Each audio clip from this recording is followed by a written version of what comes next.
Harvey York's Rise to Power. Chapter 3. Half an hour later, Harvey reached Mandy's company. As he was about to enter through the entrance, a bodyguard stopped him with a stun baton all of a sudden. The bodyguard said coldly, "Get lost. We don't welcome beggars here."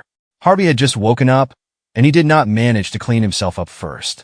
Besides, he was wearing a t-shirt and a pair of shorts with patches all over them. He did seem just like a beggar by the road. However, Harvey was used to that kind of thing. He smiled and said, "Mister, I'm here to send a document to my wife." "Do you have a wife, given the way you look?" The bodyguard was suspicious. "Is it the cleaning lady, Zara, or the worker who works at the back kitchen, Lily?" "My wife is Mandy," said Harvey. The bodyguard was stunned. Soon, he broke into laughter. "I see. You're the son-in-law of the Zimmers." He could not cease laughing. Harvey shook his head.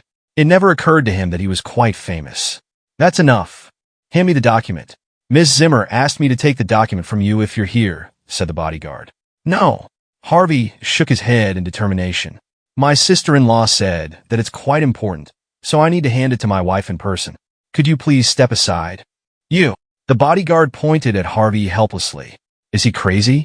Doesn't he know how the Zimmers dislike him? Besides, he's dressed up like this. Isn't he afraid of ruining the company's image?" While they were talking to each other, they heard a loud, blaring sound of a car engine from behind them all of a sudden. Soon, a BMW 5 Series was seen parked beside Harvey's electric bike after a high-speed drift maneuver. Then, they saw Don getting out of the car with a bouquet of roses in his hand. "Great to see you here, Mr. Zander." Noticing Don, the arrogant bodyguard soon appeared cordial and flattering. He soon said, "Mr. Zander, please walk this way. Miss Zimmer has been waiting for you in the office for a long time now."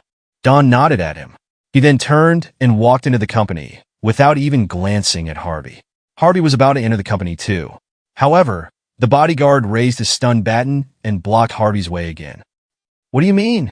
Why is he allowed to enter the company, and I'm not?" Harvey stared at the bodyguard and asked. The bodyguard sighed and said, "Harvey, you're just a son-in-law. How could you be compared to Mr. Zander? See, the perfume and roses in his hand certainly cost more than a few $100. Do you have that kind of money? From what I can see, you'll cease to be their son-in-law soon." Harvey was stunned for a short while. He then frowned and asked, "What do you mean?" "What do I mean? Are you stupid, or are you putting up a show here? The incident which happened the night before is spread all over the city. Everyone knows that Mr. Zander is pursuing Miss Zimmer. They are a good-looking pair. They belong with each other. Take a look at yourself. You seem so pathetic and useless. I wonder why did Miss Zimmer agree to marry you in the first place?" The bodyguard chided him. Meanwhile, the elevator in the lobby of the company opened. Mandy walked out of the elevator in a floral dress, looking so charming and beautiful. At that moment, she saw Don. She smiled and nodded at him. She then said, "Mr. Zander, I've been waiting for you for some time." Don narrowed his eyes, and a flash of greed was seen deep in his eyes. It was almost indiscernible.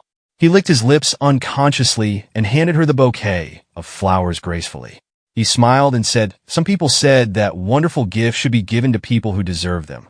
Mandy, you're just as beautiful as a flower. So only you could deserve to be gifted with this bouquet of flowers." Mandy frowned slightly.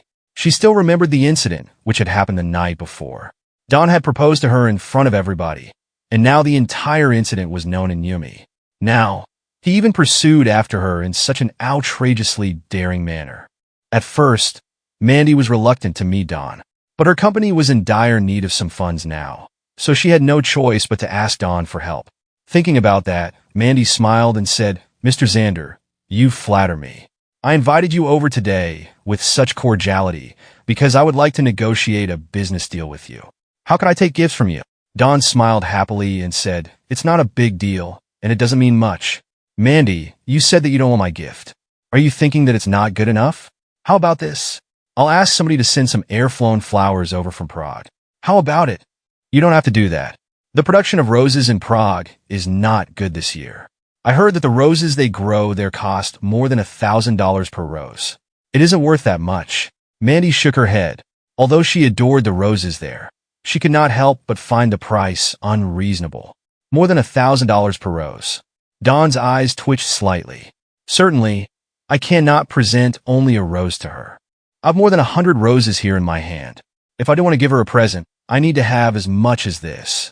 Therefore, it'll cost more than $2 million.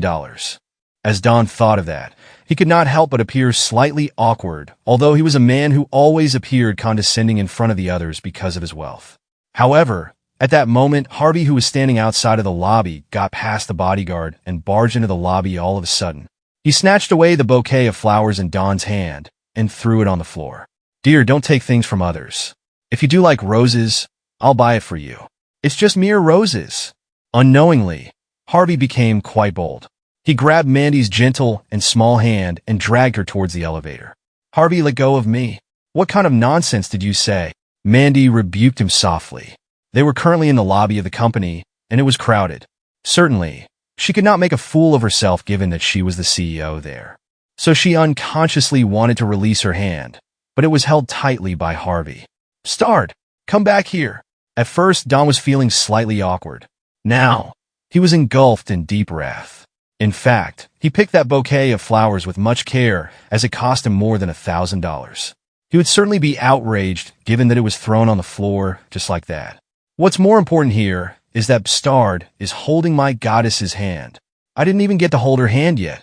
You ruined my flowers. Are you able to compensate for that? Who the hell are you? Don slapped the door of the elevator with his left hand and forced the door to open again. "Bstard, you better give me an explanation now. Otherwise, you'll have to pay a heavy price for it."